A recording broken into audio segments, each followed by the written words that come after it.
Look at those jagged edges.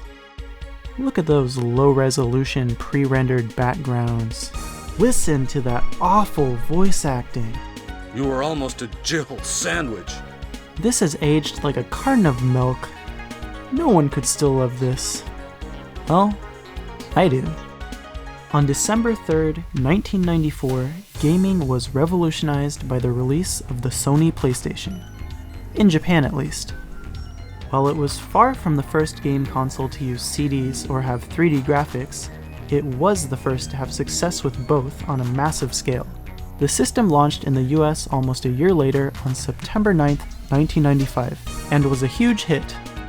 This was at least partially due to a great lineup of games. Let's take a look at the best games from the PlayStation's first year, from its launch in September to the end of December 1995. You're watching The Legend of Games.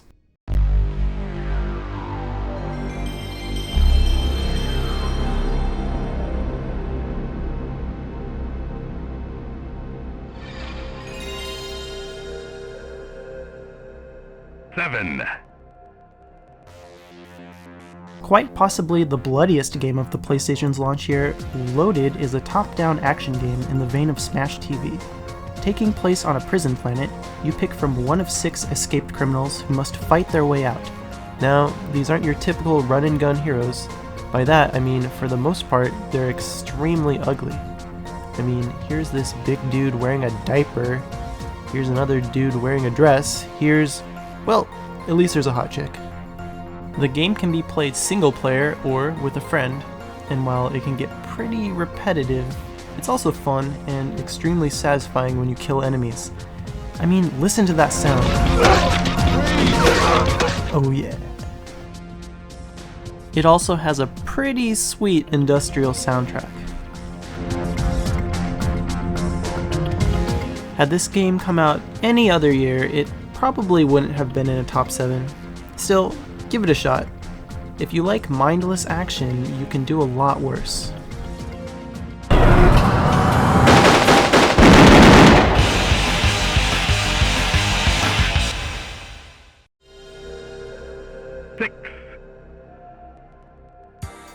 Out of this top 7, this is the one I played the earliest. In fact, it was the 3rd game I ever owned. Rayman is a charming little 2D platformer by Ubisoft. Actually, until the company started becoming the publishing juggernaut it is today, this was really what they were known for to a lot of people. The game is extremely colorful and just plain beautiful to look at. And it's got a great, memorable soundtrack to boot.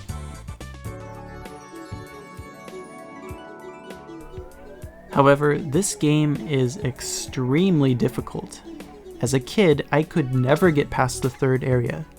When I revisited the game in high school, I could get a bit further, but even then it was no simple task. This is definitely a case of looks being deceiving. I mean, look at this. Does it look like something that's going to kick your ass? You will die again and again and again. It's relentless. This difficulty is what ultimately kept me from placing the game higher in the list. Still, if you want a well-made platformer that's easy on the eyes and ears, don't miss out on Rayman.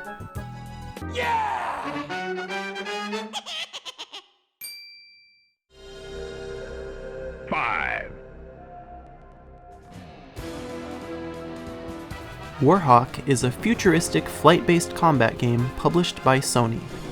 In the game, you control the titular Warhawk, a highly maneuverable aircraft decked out with a huge arsenal of crazy weapons, such as not just 1, but 6 homing missiles at once. You can't go wrong. While it may not look like it, the game actually controls surprisingly well. Being able to make a complete stop is a welcome change from similar games of the genre. It's also very detailed. I love the way you can see your ship taking damage, or how there's a little screen on the console. That's really cool. And look what happens when you die. That's awesome. And you gotta love these cutscenes. Careful, don't make it too easy for us. Can it, Walker? She's always pissed. Warhawk is a fun time capsule that honestly holds up better than you'd think. Check it out.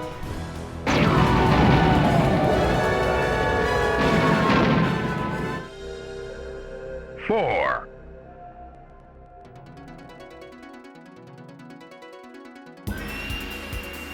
Of the PlayStation games released in '95, Tekken is probably the most famous. It wasn't the first 3D fighter ever, and not even the first on the PlayStation. However, for the time, it was arguably the best. To start, it has a great lineup of fighters, each with a cool set of moves that aren't too hard to pull off, and even if you don't know the moves, it's still pretty fun beating up your friends in 2-player. Each character even has their own ending cutscene, and while they are completely laughable by today's standards, it's still a big step up from the scrolling text that basically all other fighters had at the time. I mean, here's what you get for beating Battle Arena Toshinden. Whew, jeez. And here's the ending for beating Tekken with Yoshimitsu.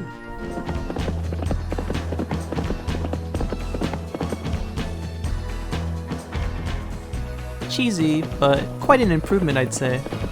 While the sequels totally outdid it, it's still fun to go back and play the first Tekken from time to time.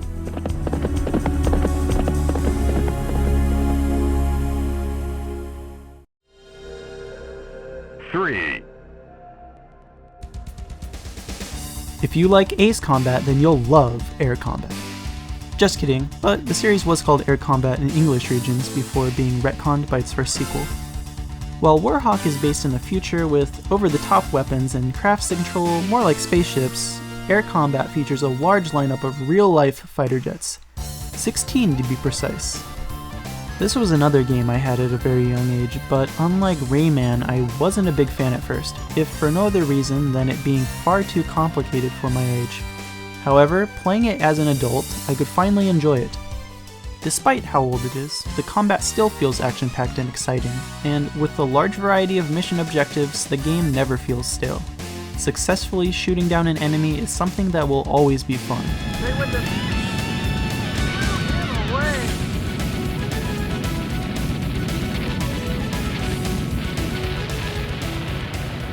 Mission accomplished.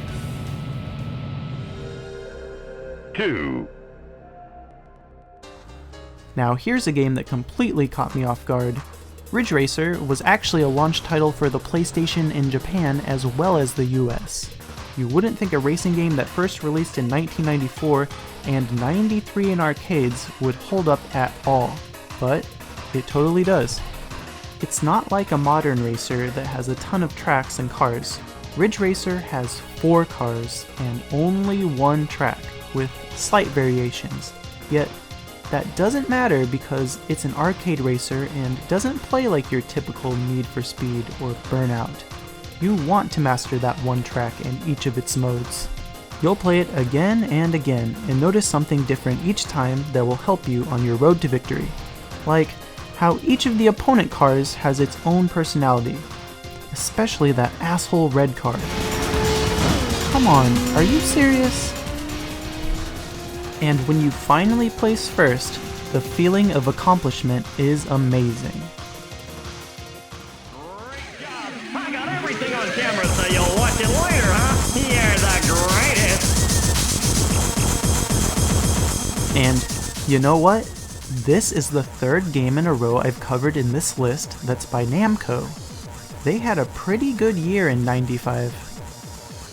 Even if you aren't a big racing fan, give Ridge Racer a try. You might be surprised by how addicting it is.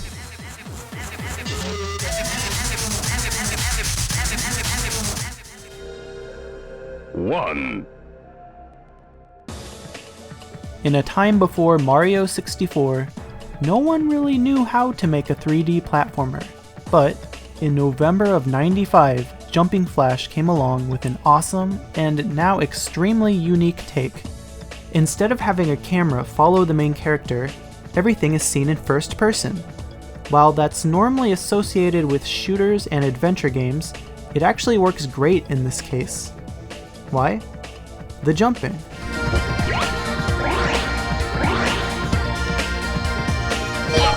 In the game, you control a robot rabbit appropriately named Robbit. And being that he's a robot rabbit, he can jump pretty high. Now, if you're going to control a character who can jump 100 feet in the air, this is honestly the best way to do it. Every jump is fun and landing them feels great. And thanks to the smart design choice of having your shadow indicate where you're falling, it's very hard to miss your mark. I can't think of how many times I've played 3D platformers from this era and beyond with terrible jumping mechanics that have you constantly missing your landings. Jumping aside, the game has a lot more going for it as well. The graphics are very colorful and appealing. Although there is a time limit, there were times when I'd stop and take a look around at the various worlds I'd end up in. Some of them are really cool. Look at the sky in this boss level. Whoa, man! The soundtrack is also fun and catchy. It is not the longest game. An adult can probably beat it in 1 or 2 hours without trouble. However, you haven't really beaten it and gotten the true ending until your second playthrough, after you've unlocked much more challenging variations of the game's worlds. That's where things get difficult. Aside from the game's 2 sequels, nothing else is quite like it, and that's what makes it really great even to this day. When it's all said and done, Jumping Flash is simply the best PlayStation game of 1995.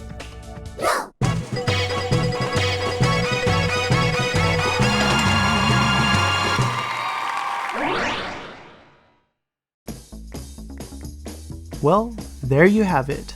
The top 7 PlayStation games released in North America in 1995. Tune in to The Legend of Games next time for the top 7 of 1996. Thanks for watching.